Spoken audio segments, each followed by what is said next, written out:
আপনাদেরকে অনুরোধ করব যে আমরা এলাকার মানুষ প্রত্যেকে ইসলামে করুক, একজন মৌলানা হোক, একজন শিক্ষক হোক, হয়ে আমাদের প্রশাসন চলাফেরা করুক।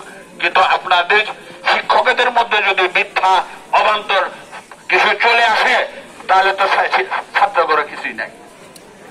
যাই হোক, মিথ্যা আশ্রয় বাদ দিয়ে আজ থেকে আপনারা মনে করেন যে মাদ্রাসাটা কিভাবে ছাত্র আসবে, কমিটি কিভাবে আসা যাবে, যদি শিক্ষক নিয়োগ করার দরকার থাকে এলাকা মানুষ আছে সবাইকে নিয়ে কমিটি গঠন করে মাদ্রাসার উন্নয়ন বোর্ডকে কাজ করবেন।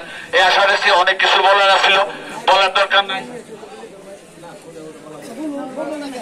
তারপরে শুনছি এই যে দেখতেছেন, এই যে আমার কাছে কাগজ আছে 8 তারিখের লেখা আছে,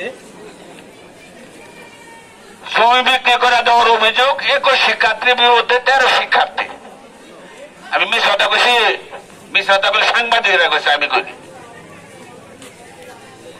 যাই হোক, বাইরে থেকে ছাত্র দিয়েছে, আমরা ছাত্র দেখতে চাই না। আমরা এলাকার মানুষ সবাই তো জানি ছাত্র আনছেন, আগামীকালের জন্য এই ছাত্রগুলো এই মাদ্রাসা থাকে। কি সব কি বলে, তাই না?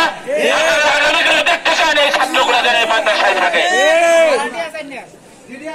কাজেই ছাত্রদের দামে যাওয়া, এলাকা মানুষের দামে যাওয়া আমরা শুনে সবকিছুই দিকে আগাবেন। আর কোন সময়ে কাউকে ছোট করে দেখবেন না, কাউকে ছোট করে দেখার কিছু নাই। কারণ এই এলাকার লোকজনে আমি বলেই গেছি যে টাকা পয়সা সবকিছু দিয়ে পাবলিকই করে গেছে, আর পরে আর কোন সরকারি অনুদান বা অন্য কিছু নেই।